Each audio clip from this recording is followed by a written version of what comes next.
اللهم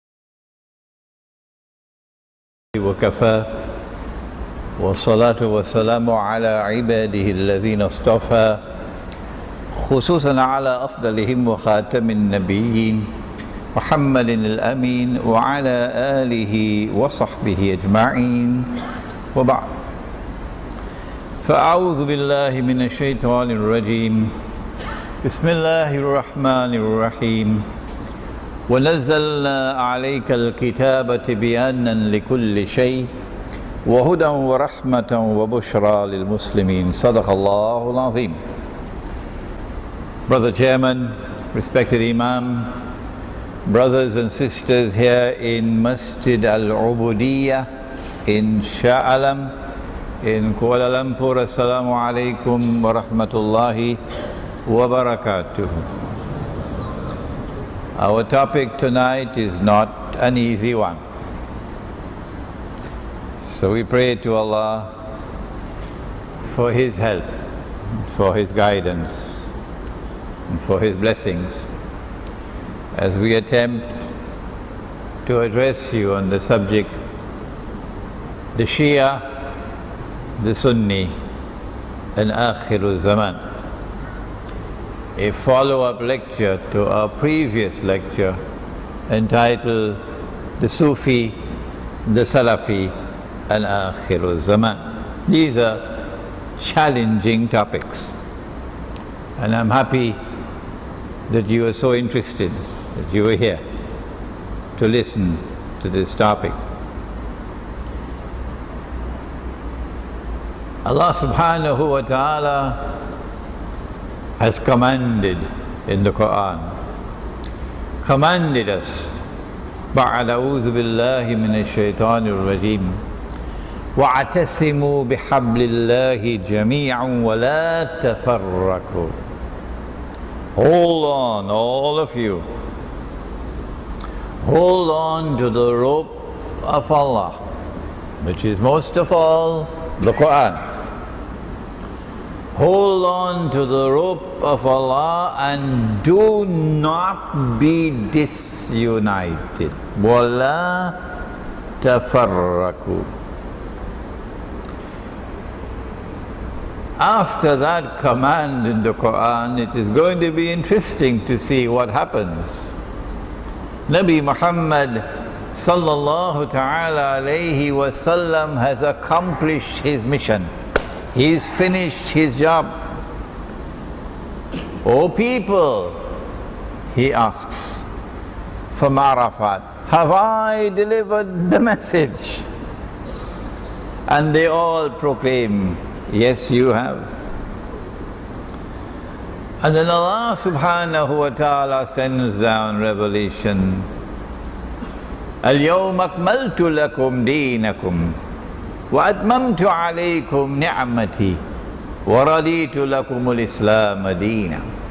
And so the job is finished to perfection. And we are a united ummah. Will it survive? Will it survive? We know that Dajjal was released in the lifetime of Nabi Muhammad alayhi salatu wasalam. And we know that he is going to try every single trick in the book to try to break us up into bits and pieces, to disunite us. So let's see what's going to happen. Upon the death of Nabi Muhammad alayhi salatu wasalam, the entire ummah united in accepting Abu Bakr as-Siddiq radiallahu ta'ala anhu as Amirul Mu'mineen and the leader, the entire ummah, with no exception, everybody accepted. And so there was no dissent, and there was no division, and there was only unity. Alhamdulillah. And so we are obeying Allah. وَلَا تَفَرَّقُوا.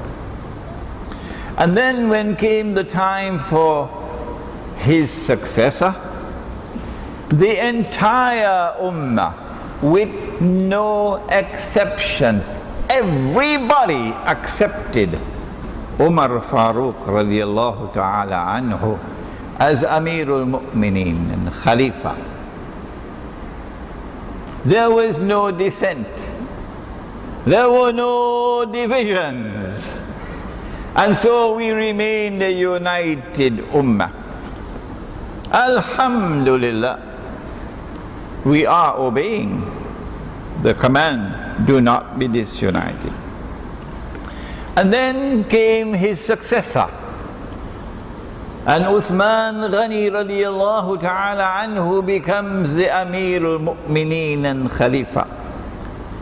And again there is universal acceptance. Everybody accept him as Amirul Mu'mineen, as Khalifa. There is no dissent. There are no divisions. We are a united ummah. Alhamdulillah. And then during the time of his Khilafah, there were certain problems that arose, but not in connection with succession to leadership, not at all, concerning his administration of the affairs of the Ummah. It had nothing to do with succession to leadership, nothing. And then he was assassinated, Shaheed. And then came his successor, Ali radiallahu ta'ala anhu. And yes, there were some voices of dissent, but they did not dissent over theory concerning succession to leadership, not at all. They were dissenting over another issue, unrelated to the theory of succession to leadership in Islam. And eventually the entire ummah submitted to him. And then there was schism, which led to civil war. And then Ali radiallahu ta'ala anhu was killed, like Uthman radiallahu ta'ala anhu. And then the ummah in its wisdom chose his son, Sayyidina Imam Hassan radiallahu ta'ala anhu, not because of his family. No, if he was appointed as Khalifa because of his family, well, Abu Bakr Siddiq was not family, and Umar Farooq was not family, and Uthman Ghani radiallahu ta'ala anhum was not family. So if he was chosen as Khalifa, it had nothing to do with family. That theory cannot hold. But he, in his wisdom, because of the civil war which just took place, in his wisdom, and may Allah bless him for the wise decision that he took, to preserve the unity of the ummah, he chose to step down in favor of Amir Muawiyah radiallahu ta'ala anhu. That was a wise decision. It preserved the unity of the Ummah for another 28 years. But it was when Amir Muawiyah radiallahu ta'ala anhu attempted to institute something which would have been a corruption of the true religion in enforcing the bay'ah in favor of his son Yazid, that the grandson of Nabi Muhammad alayhi salatu wasalam raised the standard of dissent. Sayyidina Imam Hosein radiallahu ta'ala anhu was a lion of a man. A lion of a man. And with great courage and matchless integrity, he stood up. He stood up against the corruption of the true religion. And he stood up against tyranny and oppression. And there's one from his family who is coming to complete the unfinished business that he was attending to. Eventually, the forces of tyranny and oppression, the forces of corruption of the true faith, surrounded him in Karbala. He didn't give up. He didn't compromise. He fought to the end, and all those who were with him fought to the end, and all became shuhada. We say tonight, no one in this gathering will dissent, and none who listen to this lecture in other lands will ever dissent. The Nabi Muhammad sallallahu ta'ala alayhi wa sallam must be proud of his grandson. And that Khadija radiallahu ta'ala anha must be proud of her grandson. And that Ali radiallahu ta'ala anhu must be proud of his son. What more do you want? And that Fatima Zahra radiallahu ta'ala anha, the daughter of the Prophet and the mother of Imam Hosein, must be proud of her son. And this ummah, for 1400 years now, as we look back at that moment when he stood up to preserve the pure religion from corruption, when he stood up against tyranny and oppression, this ummah has been proud of him for 1400 years now. But there is unfinished business on that battlefield of Karbala. For those who bring monarchy, bring family rule, and bring something called a crown prince, there is some unfinished business on the battlefield of Karbala. And when Imam al-Mahdi comes, he's going to finish what was unfinished in Karbala, to bring back the true faith and to sweep into the garbage bin monarchy and family rule that the Ottomans brought. Monarchy and family rule that we have in the royal house of Saud in Saudi Arabia. Monarchy and family rule that we have in Qatar, and we have in Dubai, and we have all over the place, and we have in Jordan. It's going into the garbage bin because there's unfinished business left at Karbala. And so this ummah was proud that a movement emerged at Karbala with the assassination, with the martyrdom of Sayyidina Imam Hosein radiallahu ta'ala anhu, a movement emerged, a standard of revolt in opposition to counter-revolution,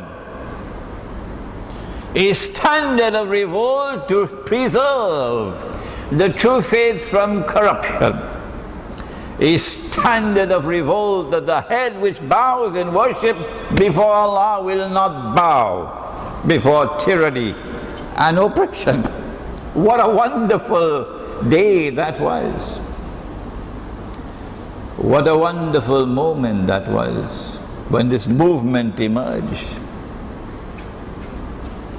But then tragedy struck. This movement was never intended to disunite the Ummah. This was never intended to be a sectarian movement. No. It is my opinion, and when I give my opinion, you know, please never accept it. Never accept my opinion unless you are convinced that it is correct.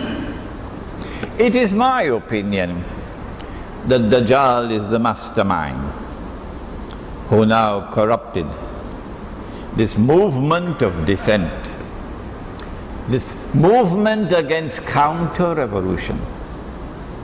And this movement now got something called a doctrinal foundation and structure. A strange one. What is it? It said that the entire ummah of Muhammad alayhi salatu wasalam, without exception, were all misguided when they accepted Abu Bakr as-Siddiq radiallahu ta'ala anhu as Amir al-Mu'mineen. That's strange. And we're going to come back to that. That the entire ummah of Muhammad alayhi salatu wasalam was mistaken and misguided when they accepted Abu Umar Farooq as Amir al-Mu'mineen radiallahu ta'ala anhu, and Uthman Ghani radiallahu ta'ala anhu as Amir al-Mu'mineen. This same movement of revolutionary dissent against corruption of the faith now tells us that no, it is Allah who decides who rules over this ummah. And in another word, that it is Muhammad sallallahu ta'ala alayhi wasallam who appointed in his lifetime, appointed his cousin as his successor, Ali radiallahu ta'ala anhu. And so succession to rule in Islam is by divine order restricted to the family of the Prophet sallallahu ta'ala alayhi wasallam. Family rule. Family rule. Imam Hosein radiallahu ta'ala anhu stood up at Karbala against family rule. And the head which bowed in worship before Allah refused to bow before family rule. And so now we have the beginnings of a sectarian movement. The major matter which divides the Shia from the rest is this new doctrine that the succession to rule in Islam was divinely ordained, was communicated by the Prophet sallallahu ta'ala alayhi wasallam, and was restricted to the family of the Prophet alayhi salatu wasalam.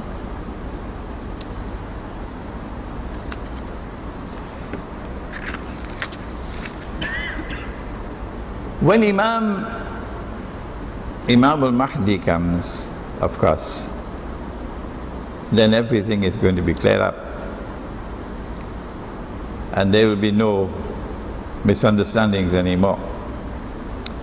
But even before he comes, it is possible for this lecture to address the subject. What is the truth? Those who chose to believe in this new doctrine, this strange new doctrine, that succession to rule in Islam is divinely ordained and was communicated by the Prophet ﷺ to be restricted to his family, they came to be known as Shia, because they now constituted the first sectarian movement. What a tragedy, what a tragedy.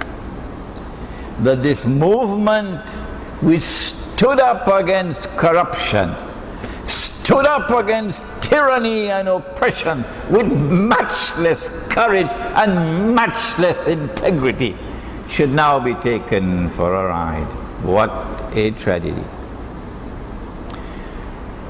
If this speaker is correct, and of course those who held to the position that the Ummah was correct when they appointed Abu Bakr Siddiq and Umar Farooq and Uthman Ghani as Khulafa, that they were correct, these now came to be known as Sunni. The term Sunni is used in this lecture to refer to those. This doesn't have any doctrinal beliefs in it here. This is the Ummah of Muhammad alayhi salatu wasalam, the united Ummah with no difference, none. Everybody hold on to this view. These are called Sunni now. So when we speak of the Shia, the Sunni, this is what we're talking about, this doctrinal division. If this speaker is correct, that the mastermind who took them for a ride was Dajjal, we now must ask the question, why did he do it? What is his scheme? What is his plan? And my answer is that his ultimate plan is to use this division in the Ummah to his advantage in Akhirulzaman, and that his plan is about to unfold. In fact, it is already unfolding. That his plan is to bring about civil war between Shia and Sunni. That's his plan. The Sunnis may not be aware of it, the Shia may not be aware of it, but I am aware of it. Why does he want to bring about civil war? Number one, at a time when the Zionists are waging war on Islam, particularly since 9/11,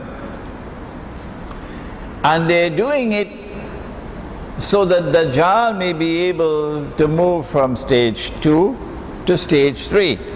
This book, Jerusalem in the Quran, explains the subject. Some of you have read the book. We have it in Bahasa as well.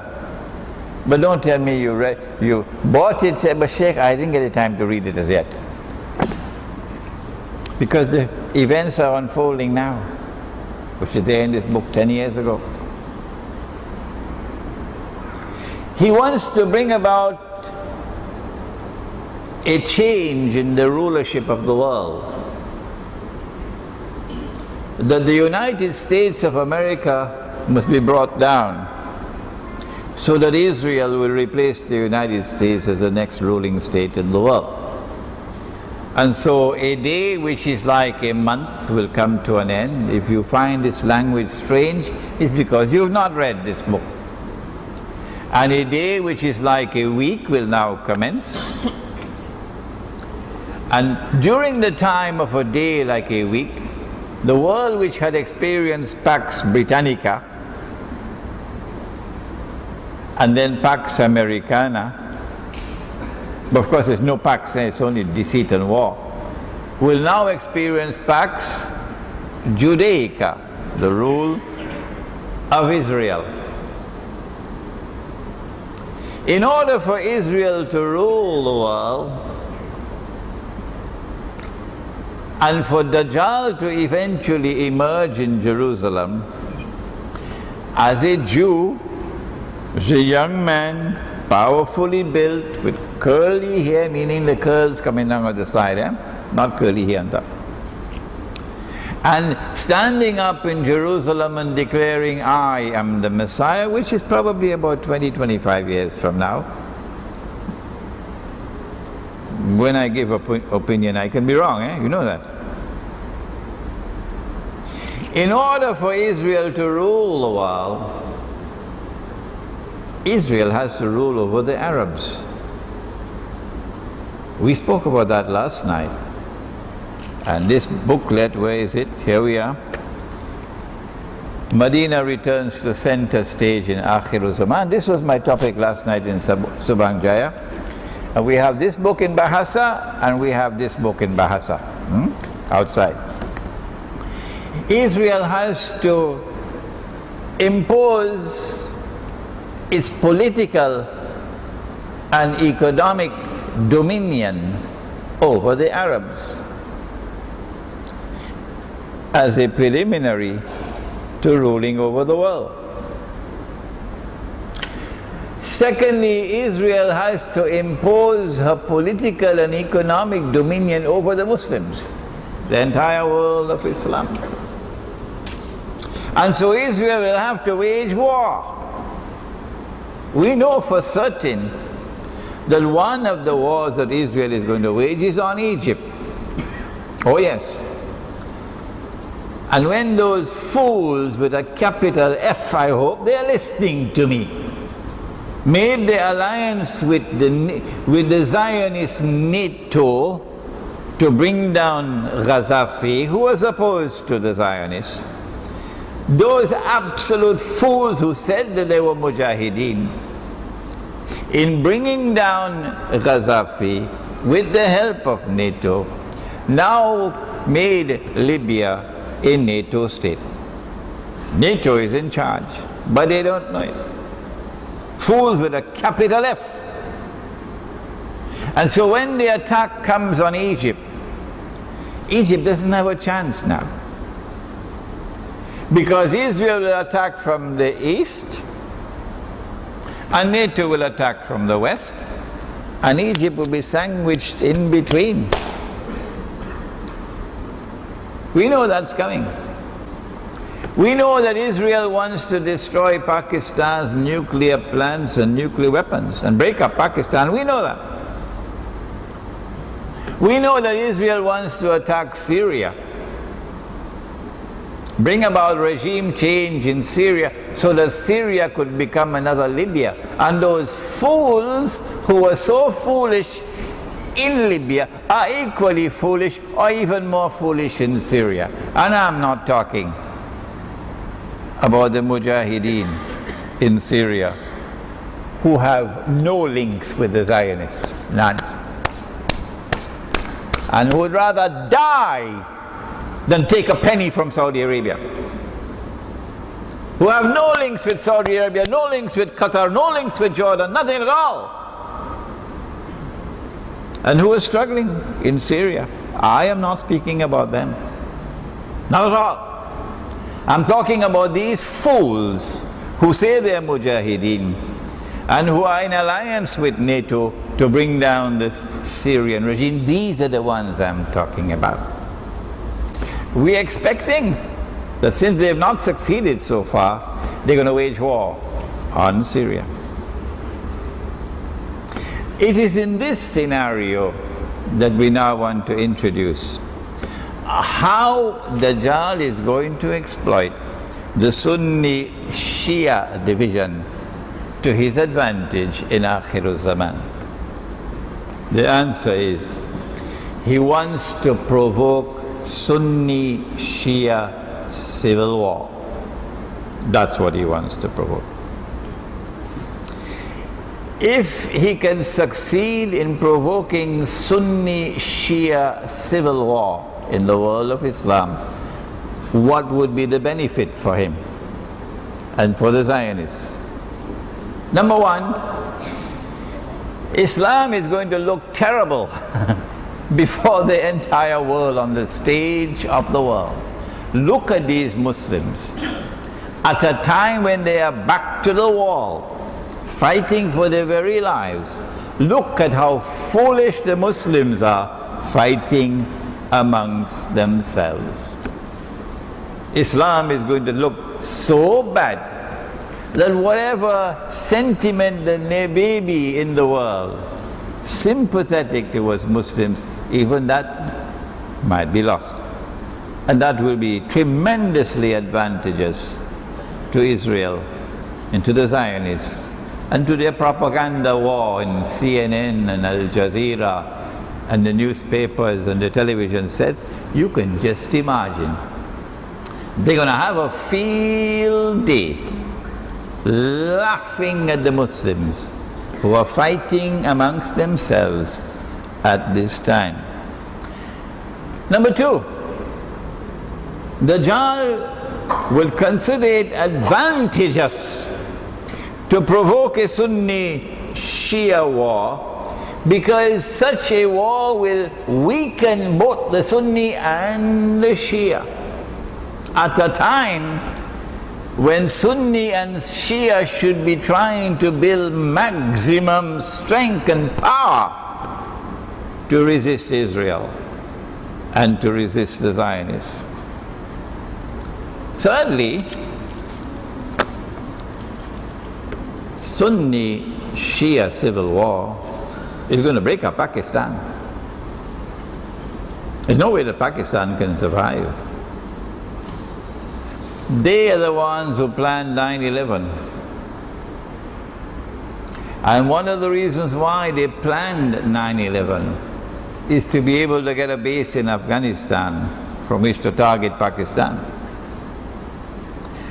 to attack Pakistan, to destroy Pakistan's nuclear plants and nuclear weapons, and break up Pakistan into bits and pieces. They've not been able to do it for 10 years. Even though they had the presidency in their camp, a man named Pervez Musharraf, before he left, the Pakistanis were calling him Dog Musharraf. For 10 years, and this is to the credit of the Pakistani people, that they've not been able to do it as yet. They are actually waiting for civil war. The reason why they have all the drones killing the Pakistani people and even killing the Pakistani soldiers is because they were hoping to provoke civil war in the Pakistan armed forces. But it has not happened so far, because the Pakistanis knew what they wanted and have denied it. But if they succeed in provoking Shia Sunni civil war in the world of Islam, goodbye Pakistan. But there's a fourth reason why Dajjal would like to provoke Sunni Shia civil war. I'm going to restrict myself to these four reasons, but I'm sure tomorrow on YouTube you're going to see so many scholars intervening to give us a 6 and a 7 and an 8 and a 9 reason and so on.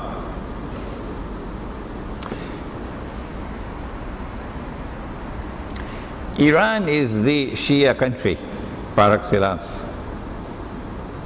Well, 25 years ago, Iran experienced a spectacular Islamic revolution. I am a student of international relations, and in the language, in the terminology of international relations, we say that that Islamic revolution in Iran was anti-systemic. And so the Zionists were very angry with the revolution in Iran. It not only threatened the Zionists, it also threatened the family kings and royal houses. Because the Islamic revolution in Iran denounced monarchies among the Arabs, denounced it. The Islamic revolution in Iran also had problems for the Soviet Union, who felt threatened. And as a consequence of the revolution in Iran, the Soviet Union intervened in Afghanistan in December 1979, if I am not wrong.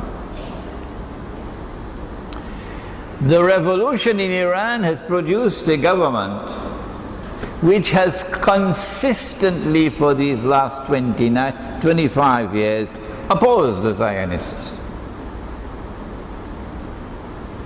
That's not what they want. Dajjal doesn't want that. Sunni Shia civil war in Islam, in my opinion, is going to facilitate the effort for regime change in Iran. And so that a regime in Iran which is standing up against Israel and standing up against all the clients of Israel in Saudi Arabia and Qatar and what have you, would be removed. And a new regime would come which will be more authentically Shia, sectarian Shia, and with which Israel might be able to make a deal. That is the biggest advantage of all. Is it possible for us to do something to prevent Sunni Shia civil war in the world of Islam? The Ottomans have already contributed a lot. The Ottoman, you know, the monarchy, for 600 years, they waged war against the Shia.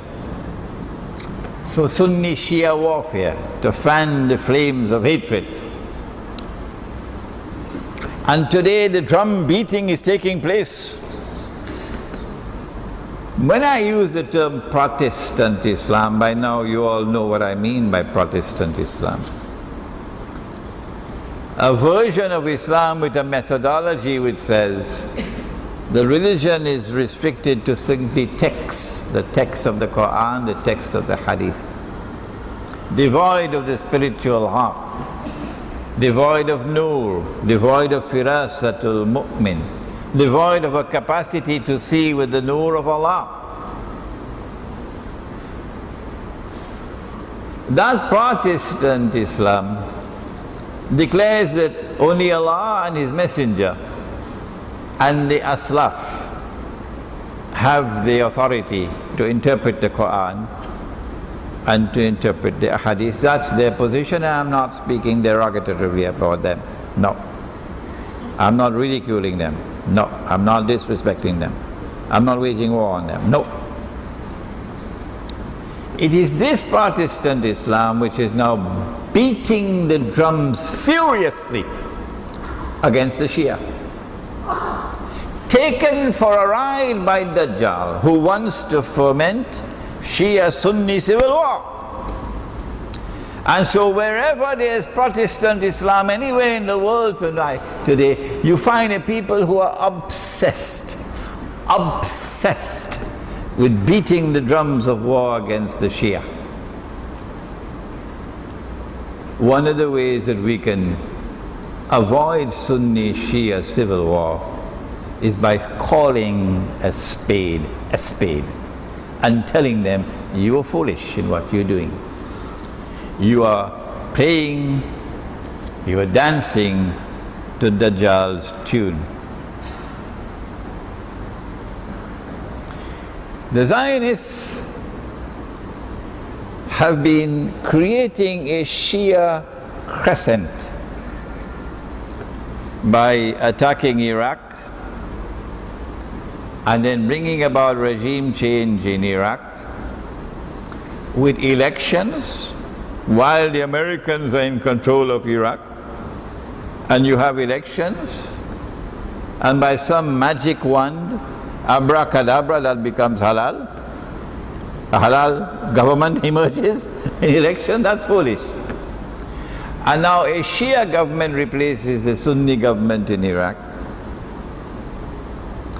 And we see the crescent being created by the Zionists to try to present to the world an image of Shia Islam on the ascendancy and Sunni Islam being encircled.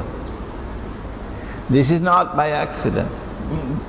This is intended to facilitate the brainwashing that is necessary for a Sunni Shia civil war to take place. So we need not only to silence those people by calling a spade, the drum beaters, but we also need political analysis from the member. We need the ulama who will have the knowledge and the insight to be able to understand what is happening in the world of politics today, in order that the ulama might play a role in preventing Sunni Shia civil war from taking place.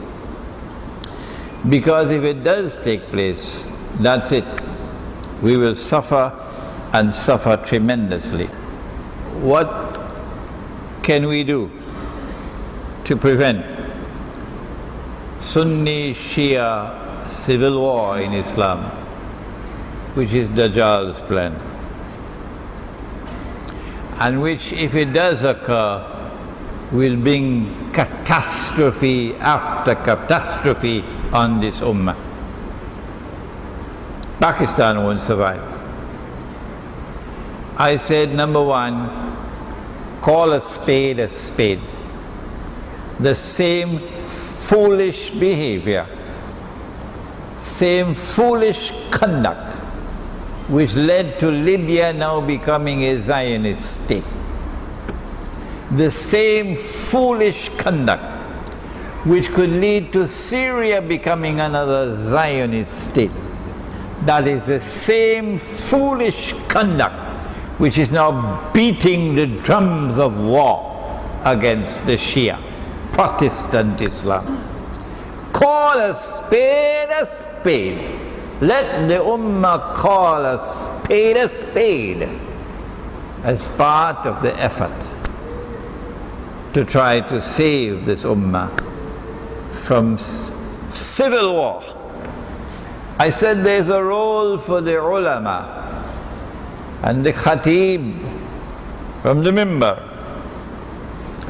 that the ulama must acquire that political knowledge and insight to understand what is happening in the world today. An alim is supposed to be someone outstanding. إِنَّمَا يَخْشَى اللَّهَ مِنْ عِبَادِهِ الْعُلَمَاءُ الْعُلَمَاءُ وَرَثَةُ الْأَنْبِيَاءِ. So the ulama, if they are ulama, must have political knowledge and political insight into what's happening in the world today. And they must stand up on the mimbar and explain to the people, so that as a result of what is taking place on the mimbar, we might be able to save the world of Islam from civil war. And finally, there is a role that every single Muslim must play. Wherever in the world you are, whatever the smallest effort that you can make, do make it to try to prevent that civil war from taking place. Now, let us turn to a more serious part of the subject. We said, but that's a strange view, isn't it? That the entire ummah, all Muslims, without a single exception, were all wrong, all misguided. when they appointed and accepted Abu Bakr Siddiq as Amirul Mu'mineen and Khalifa? What a strange belief. That Allah subhanahu wa ta'ala is the one who appoints leadership. And Nabi Muhammad alayhi salatu wasalam communicated the leadership is restricted to his family. And it commences with Ali radiallahu ta'ala anhu. How do we deal with this doctrinal division now? The Quran tells us, فَإِن تَنَعْزَاتُمْ فِي شَيْءٍ فَرُدُّوهُ إِلَى اللَّهِ وَرَسُولِهِ. If you are in a state of division, dissent on a certain matter, then take that matter before Allah and His Messenger for a resolution of the matter. Meaning, take it to the Quran. And only after you have taken it to the Quran, only then do you take it to the Prophet ﷺ, because the Quran comes first. The Quran is the word of Allah. So we say, in order to resolve, or to at least try to resolve this issue, and I know that there are many Shia who will be listening to this lecture, we say it must be taken to the Quran for resolution. And no hadith can be in conflict with the Quran. And if there's even the appearance of a conflict between what is in the Quran and what is in the hadith, it is the Quran which must prevail. What does the Quran say? We quote only 2 verses. It's enough.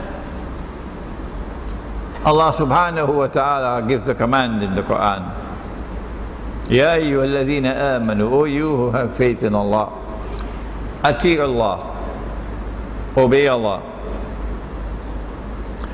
wa ati'ur Rasul, and obey the Messenger of Allah,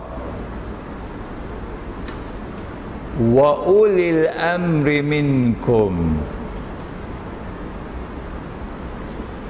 and obey those in authority from within your own ranks. So that excludes the Security Council of the United Nations.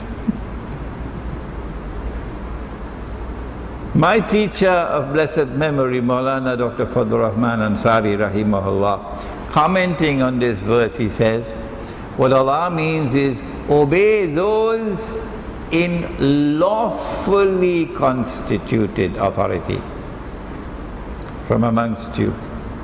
Lawfully constituted authority means constituted in accordance with Allah's law, not the law of the state. So obey Allah and obey His Messenger and obey those in authority from within your own ranks. That's all Allah says. That's all that Allah says. Where in this verse do we have the divinely appointed leadership? Where?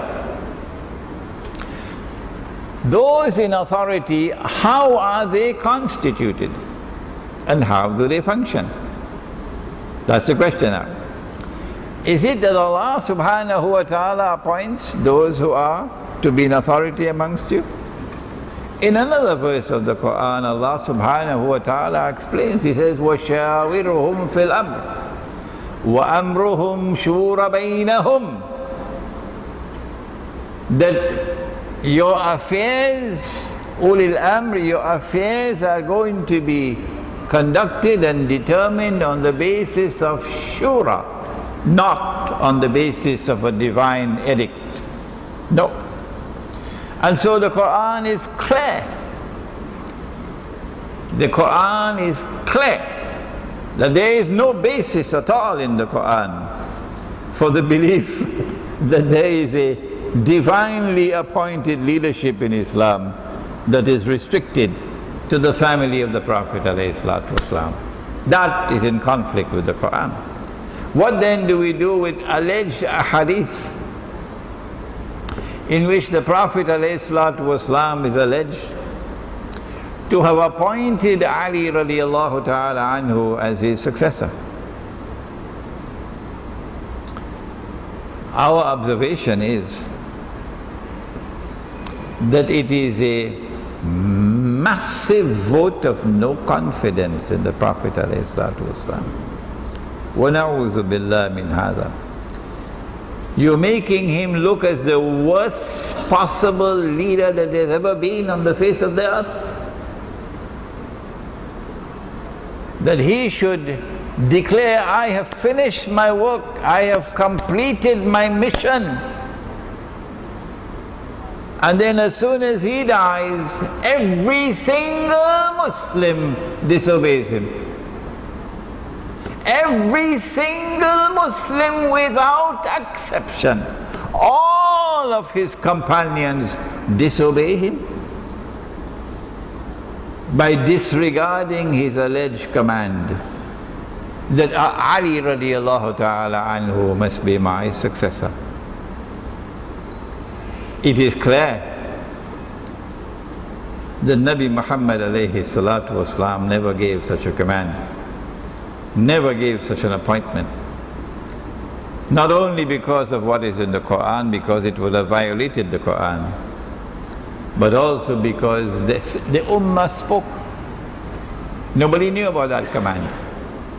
And so it's a little bit late in the day to try to bring in a new doctrine which is not in conformity with the Quran and which would constitute a violent vote of no confidence in Nabi Muhammad alayhi salatu wasalam. Before we end, there is another issue which stands between the Sunni and the Shia. And it is an issue which can unite the Sunni and the Shia. And that is the Sunni belief in the advent of Imam al-Mahdi. And the Shia most certainly believe in the advent of Imam al-Mahdi. We said to them some time ago that Imam al-Mahdi would not be a Shia, meaning would not be someone who holds on to this belief that leadership in Islam is divinely ordained and is restricted to the family of the Prophet ﷺ. He will not be a Shia in that sense. But in another sense, he will be taking up what was left over in Karbala. Oh yes. And all the forces of oppression, and all the forces of tyranny, and all the forces of corruption of the faith, by bringing family rule and crown prince and king and so on, will all be running on that day, running for their life when Imam al-Mahdi comes. Because he's going to run them out of town. Oh yes.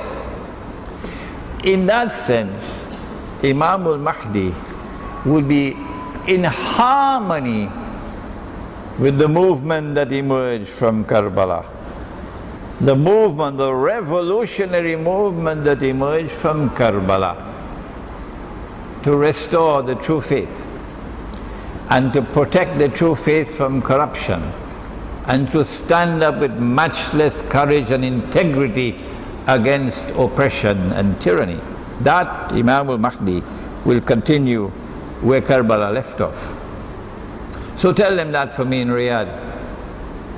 But Imam al-Mahdi would not be Shia in this sense, in believing that Abu Bakr Siddiq radiallahu ta'ala anhu was a usurper. وَنَعُوذُ بِاللَّهِ مِنْ هَذَا. And that Umar Farooq radiallahu ta'ala anhu was a usurper. وَنَعُوذُ بِاللَّهِ مِنْ هَذَا. And that Uthman Ghani radiallahu ta'ala anhu was a usurper. وَنَعُوذُ بِاللَّهِ مِنْ هَذَا. If that is Shia, Imam al-Mahdi is not Shia. The hadith is that a Khalifa will die. And Khalifa does not stand for a rightly guided leader. Khalifa could be any leader. A Khalifa will die, and then there will be dissent concerning succession. My opinion, of course, it's a Saudi king who's going to die. And they have 5,000 Saudi princes all lining up to fight for succession. And while that dissension is taking place in respect of succession after that Khalifa dies, then this man is going to come out of Medina and hurry to Mecca.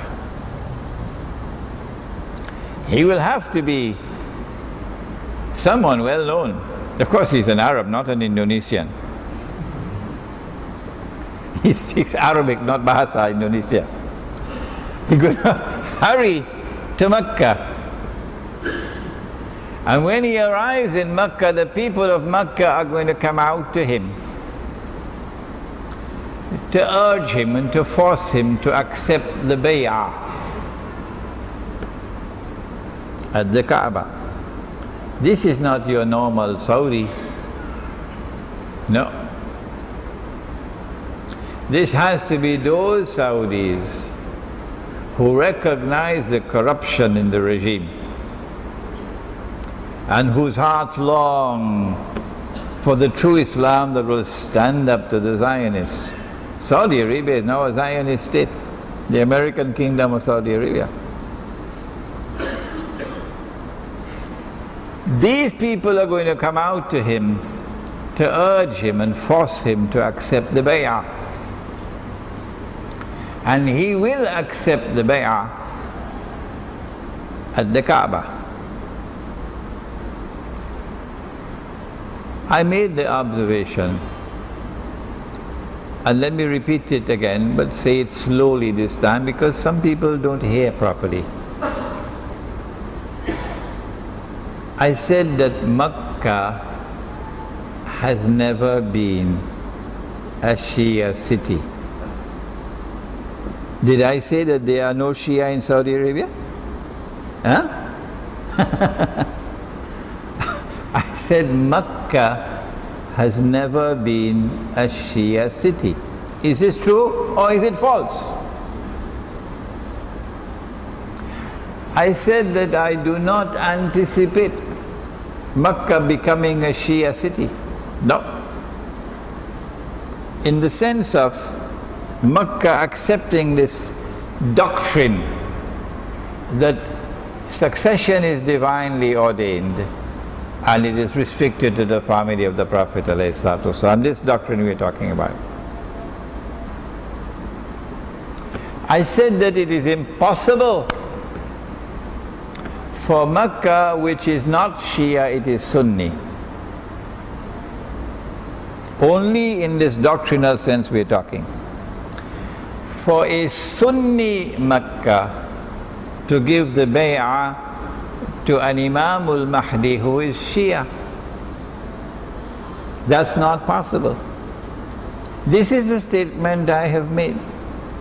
And it has been twisted in so many different ways it becomes strange to look at. I gave this as my part of my argument that Imam al-Mahdi would not be Shia. But when he declares himself to be the Imam al-Mahdi at the Kaaba, I know there are going to be lots of Sunnis who will reject him.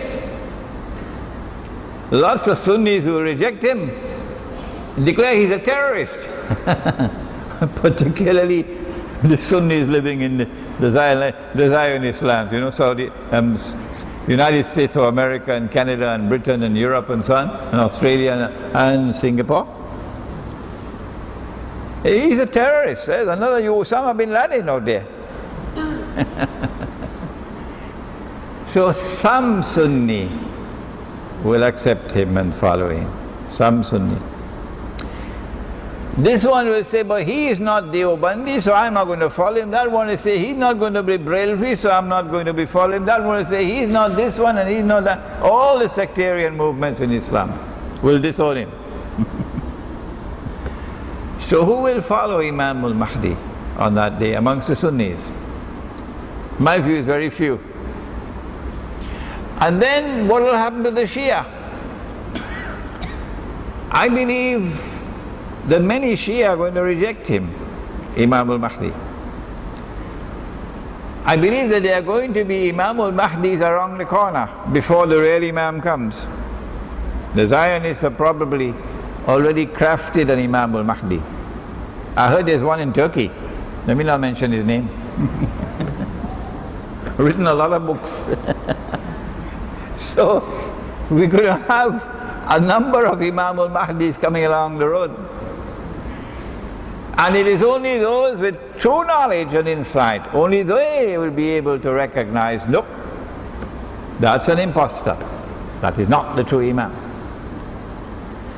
And I fear for the Shia, who I consider to be Muslims and therefore my brothers, that many of them are going to be taken for a ride by someone who's going to be an impostor coming along tomorrow and declaring, I'm Imam al-Mahdi. When will Imam al-Mahdi come? The answer is in Sahih Bukhari. Kayfa antum, said the Prophet ﷺ. What a wonderful time that would be. إِذَا نَزَلَ عَلَيْكُمْ نُ مَرْيَمْ, when the son of Mary will descend amongst you. وَإِمَامُكُمْ مِنْكُمْ, and at that time your Imam will not be George Bush in the White House, or Obama, or the Security Council of the United Nations, because the Imam has supreme authority. But your Imam will be minkum, meaning the Khilafah will be restored. Darul Islam will be restored. That is Imam al-Mahdi. And so the advent of Imam al-Mahdi, I'm going to use a big word now, the advent of Imam al-Mahdi is an event which will be contemporaneous, occurring at the same time, contemporaneous with the return of Nabi Isa alayhi salam. This one coming just before that one. How much time is there left before Nabi Isa alayhi salam comes?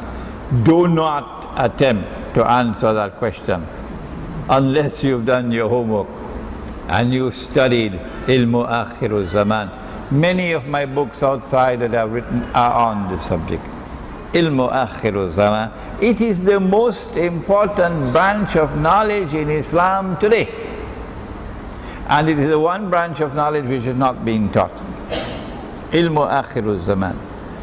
Please study that subject before you begin to make an estimate of how much time there is left. I always stick out my neck and give a figure. Even though I know they're going to come after me and say, you're God? Only God knows the future. No, I stick out my neck and I give a figure.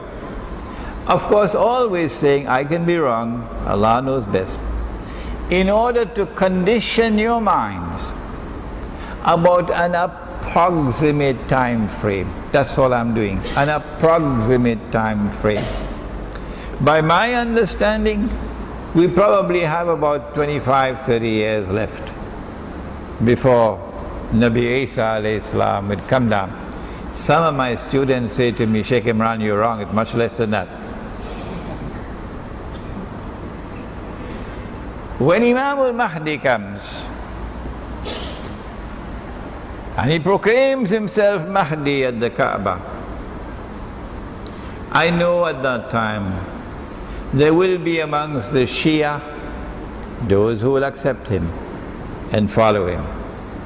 And there will be amongst the Sunni those who will accept him and those who will follow him. And at that time we will not be Shia and Sunni anymore. we would have restored the united ummah that Muhammad alayhi salatu wasalam left. And I want to end the lecture tonight by saying that if that is what is going to come tomorrow, you should make the effort from today. Don't consider all the Shia to be the same, and don't consider all the Sunni to be the same. There are those whose Qibla is in Washington. They don't have the same Qibla as we do.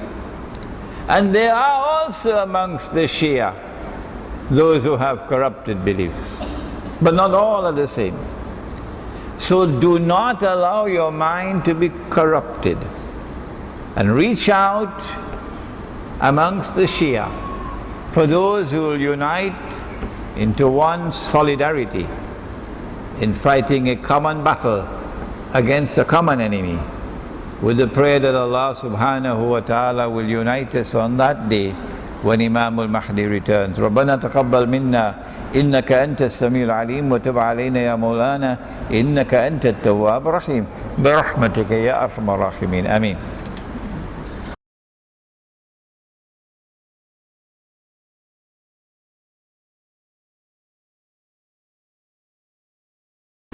I am going to give you my view, but be warned that I can be wrong.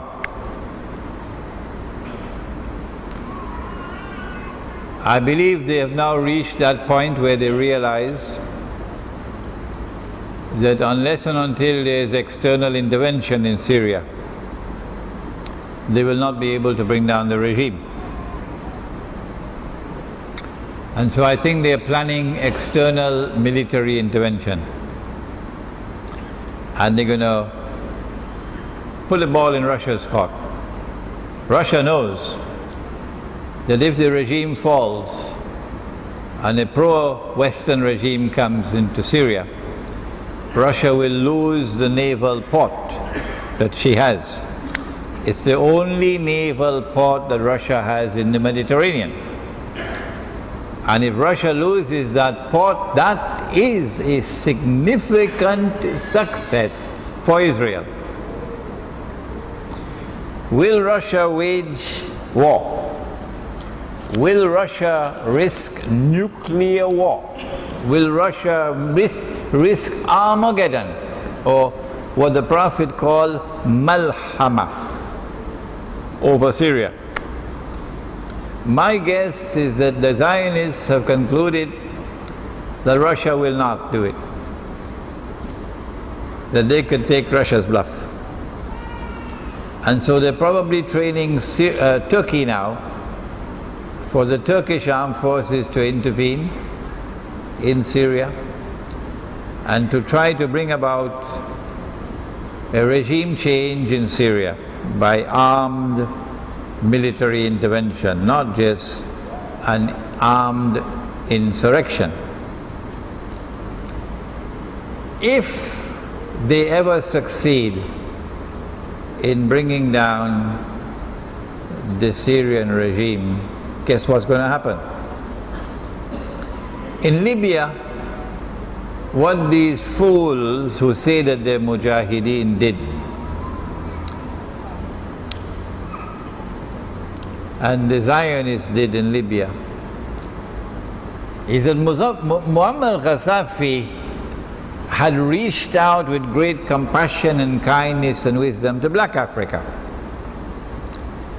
had reached out to help Black Africa, all the Black African countries. And so there were lots of Black Africans in Libya. And these Black Africans were in Libya because of the policies of the Libyan government. And there was an Arab-African unity that was being built because of the policies of the Libyan government. As soon as Gaddafi was overthrown, these insurrectionists began to hunt these Black Africans and kill them shamelessly. Shamelessly. So lots of Black Africans were killed mercilessly in Libya. What's going to happen in Syria? You have in Syria a sectarian movement called the Alawi, who some consider to be a breakaway movement from the Shia, some say no. But they are supposed to be a people who worship Ali radiallahu ta'ala anhu. If I'm wrong, please correct me. These are the people who the French put to rule over Syria. The French put them there. And they have ruled over Syria for these last 40 years. And their rule was one of undisguised oppression and tyranny against the majority Sunni Muslims. So this has been a bloody dictatorship. It has no religious credentials. It has no moral credentials to rule over the Muslims.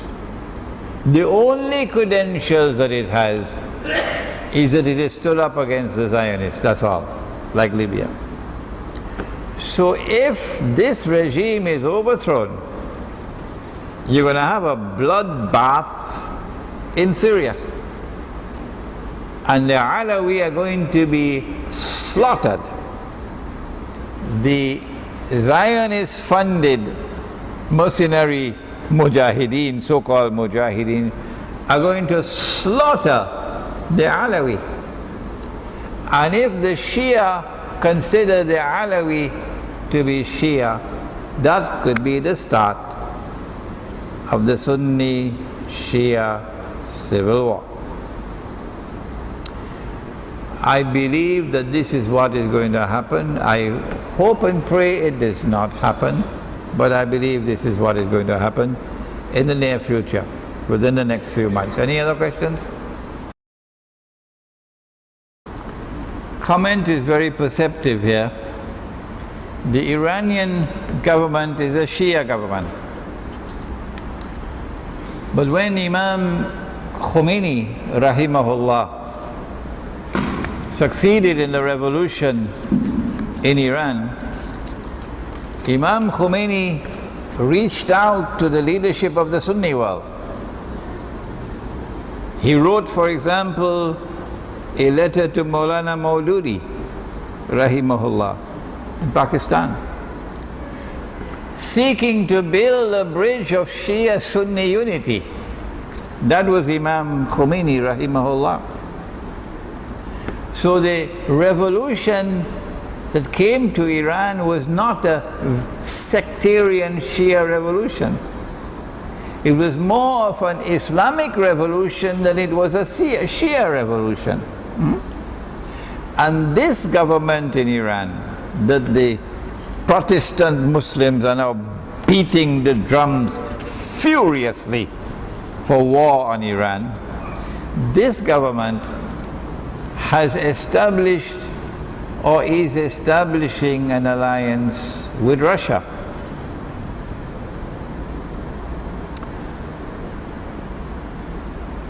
Personally, I am heartbroken, because although I believe that the prophecy of Nabi Muhammad ﷺ will be fulfilled and Muslims will make an alliance with Rome, I think it is now too late for us to ever change their hearts and build back love and friendship. No. So it will be an alliance of convenience. But the hatred for Islam and the hatred for Muslims in Eastern Europe and in Russia, because of 600 years of Ottoman Islamic butchery, that hatred is so great that I don't think it can be changed now. I feel sad to say so. There is a lecture coming up on alliance with Rome. But it is to Iran's credit that Iran is establishing an alliance with Rome. It is to Pakistan's credit that the people of Pakistan have put sufficient pressure on the government and the armed forces, who every Sunday morning like to fly first class to Washington, that now Pakistan, late in the day, is now attempting to build closer ties with Russia.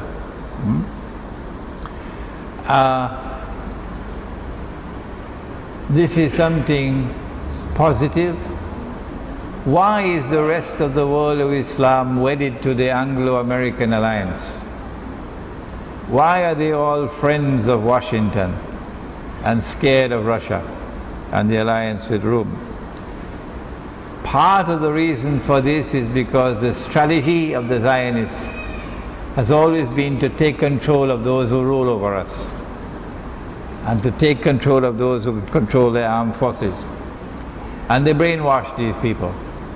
They're educated in Washington and London. They're educated in military affairs in Sandhurst. And then these people go back home to become rulers over the Muslims. And so they are carbon copies of the European masters, and yet they rule over us. And this is the reason, not because the Muslims have lost their heart and lost their capacity to think, but those who rule over them are people who do not represent them. This is a Sunni tragedy. What is my response to the modernization of the holy city of Mecca? That now in Mecca you have Starbucks, you have McDonald's, you have Kentucky Fried, you have very expensive hotels, you have Jewish Tinked, what is that? I don't know. This is the presence of Dajjal in Mecca. But the Prophet said, sallallahu alayhi wa sallam, that neither Dajjal nor plague meaning epidemics, can ever enter Mecca or Medina. This booklet has that in it. It is when Dajjal appears, the khuruj of Dajjal takes place. The khuruj of Dajjal is different from the release of Dajjal. Dajjal was released in the lifetime of the Prophet ﷺ. But the khuruj of Dajjal takes place after the Malhama, or the big war, which will make the First World War and the Second World War look like peanuts. Malhama. After the Malhama, then you have the khuruj of Dajjal. He will appear in human form. He'll be a young man, powerfully built, curly hair, curls at the side and so on, ruling the world from Jerusalem. But prior to the khuruj of Dajjal, Dajjal is released. And he is in Mecca, he's in Medina, he's in every city, everywhere. And there is a hadith which anticipates this. Dajjal is in Mecca. Dajjal is responsible for all this corruption of Mecca. What is the hadith? The Prophet ﷺ was asleep, and in his sleep he had a vision. And in his vision he saw people going around the Kaaba making tawaf. And he saw a man with men on both sides supporting him, and with his hair as though water was dripping from it. And he asks, who is that? And in the vision he was told, this is Nabi Isa alayhi salam. And then he saw another man making tawaf, and he also had people with him. And he asked, who is that making tawaf around the Kaaba? And he was told, that is Al-Masih Ad-Dajjal. I believe that is the fulfillment of the vision of the Prophet ﷺ, that we today see Mecca with all the signs of Dajjal all over it. What is the substance of the division between the Shia and the Sunni. I have explained with clarity and to some extent with detail. I have explained and I have put before you the substance of the division. The substance of the division is the wrong, misguided doctrine that leadership is divinely appointed in Islam and leadership is restricted to the family of the Prophet ﷺ. I don't need, and you don't need to go beyond that. You have the substance of the subject there. I'm disappointed that you want to find out more than that. What should the Syrian people do? Should they support the uprising against the government?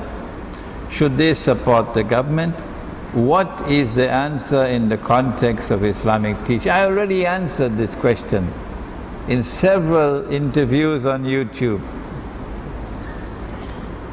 If you support the uprising, the armed it's not an uprising, it's an armed insurrection, armed and funded by Saudi Arabia and Turkey and Qatar shamelessly.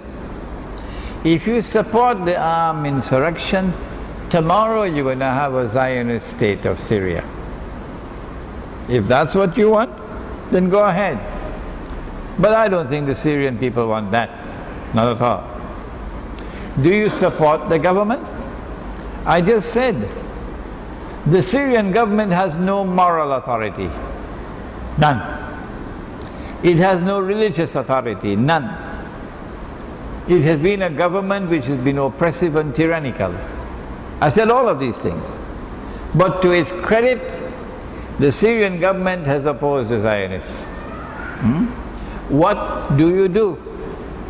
I said, if you had proper leadership, the Sunni majority, if you had proper leadership, and if you were a united community, you would send a delegation that is representative of the Syrian Sunni people. Send that delegation to Moscow. Meet with Putin and give Putin the assurance that if the Russians ease the regime change to bring down this regime and replace it with another one that will be Sunni, that the Sunni government that will replace Bashar Assad will be just as opposed to the Zionists as he was. That this new government in Syria will maintain its alliance with Russia. That the Russian naval base will remain. If you do that, Russia is the only country which can intervene and persuade the Syrian regime to step down. And a new government will come to Syria which will be representative of the majority Sunni Muslims. But do you think Saudi Arabia wants that? You think Qatar wants that? You think this misguided so-called Islamic government in Turkey wants that? You think the Zionists wants that? Oh, not at all. What they want is another Libya. Can you please elaborate on the hadith regarding the army that will come from Khorasan with black flags? That army is the authentic Islamic resistance to oppression in Afghanistan. Afghanistan is the heart of Khorasan. That army has already started, and that army has displayed over the last 10 years a capacity to fight NATO, and NATO cannot defeat them for 10 years. It is only when Dajjal is killed and Gog and Magog are destroyed. Very few people know anything about Gog and Magog. They say, well, is that a restaurant somewhere? Gog and Magog? Like Masakan Padang, Masakan Gog and Magog?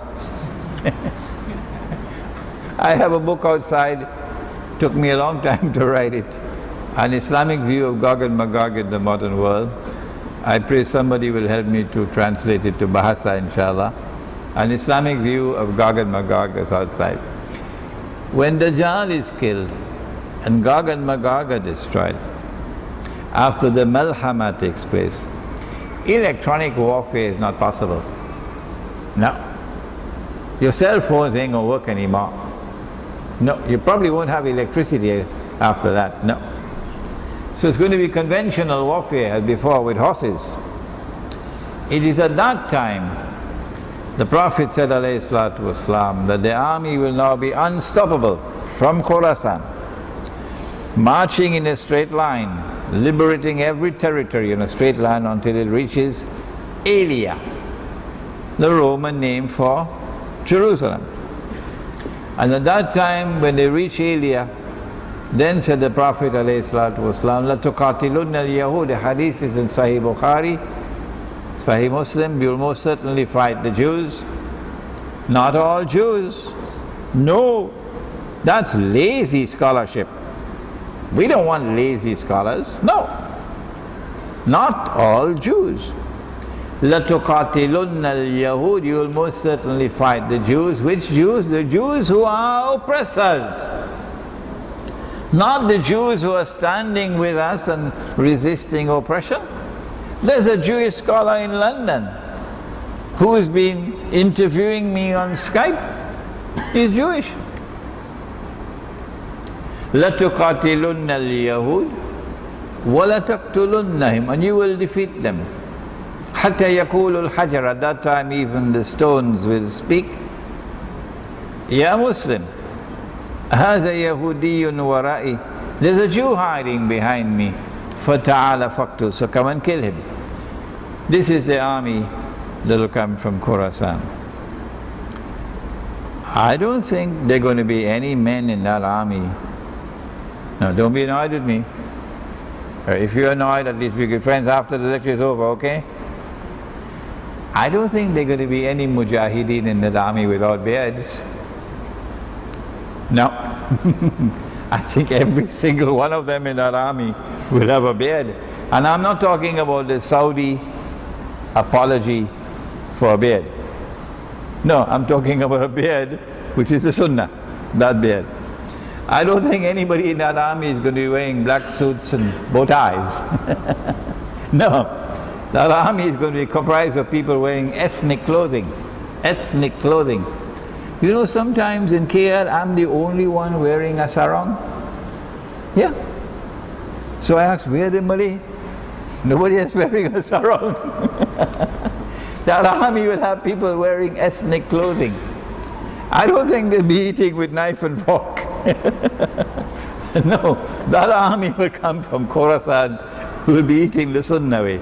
Allah gave us knife and fork here. But mashallah, the Malay like to eat with their fingers. I'd like to ask you pertaining the Illuminati, is it existing? Have you given any thought regarding Israel's Zionist agenda? Is it the same thing as two different things? Are these the two movement forces, rival of Dajjal? I am not an expert in the field of the occult and the secret movements, the Illuminati and Freemasonry and so on. But we have a seminar which has been organized for the 1st of September and for the 2nd of September. I think there's a flyer outside, please get it. On September the 1st, I will lead a seminar on an introduction to Islamic eschatology, all-day seminar. But on September 2nd, Dr. Omar Zaid, who is the expert in that field, he will lead the seminar on the occult, Illuminati, Freemasonry, etc. So do please come and attend that seminar. Why do you choose Malaysia to propagate the knowledge of Akhirulzaman compared to other places? Do you see any significance in this country in the events? Well, first of all, I have been visiting Malaysia for the last 22 years.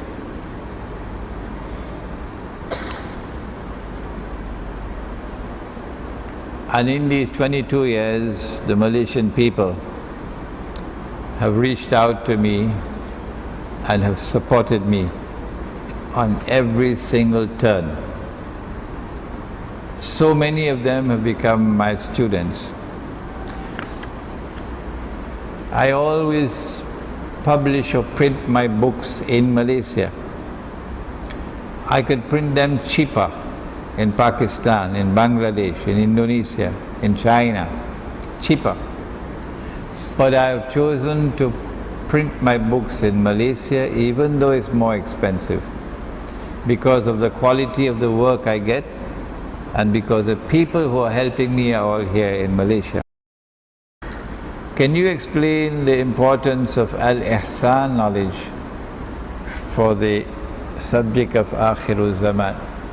There's a lecture of mine delivered last week, I believe, on Khidir alayhi salam and Akhirulzaman. So the answer to your question is in that lecture. You get it on YouTube, in the internet, on my website. Khidir alayhi salam and Akhirulzaman. Since there are no more questions, ربنا تقبل منا إنك أنت السميع العليم وتب علينا يا مولانا إنك أنت التواب الرحيم اللهم أنت السلام ومنك السلام تبارك ربنا وتعاليت يا ذا الجلال والإكرام سمعنا وأطعنا غفرانك ربنا وإليك المصير وصلى الله تعالى على خير خلقه محمد وعلى آله وعلى أصحابه أجمعين برحمتك يا أرحم الراحمين آمين. لست للفردوس أعلى ولا أقوى على نار الجحيم الله فهب لي توبة واغفر ذنوبي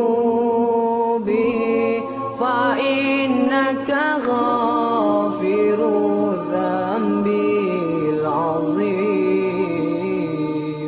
إلهي لست للفردوس أعلى ولا أقوى على نار الجحيم الله فهب لي توبة واغفر ذنوبي فإنك غافر الذنب العظيم Tuhanku, aku tidak layak untuk syurgamu, tetapi aku tidak pula sanggup menanggung siksa nerakamu. Dari itu kurniakanlah ampunan kepadaku, ampunkanlah dosaku.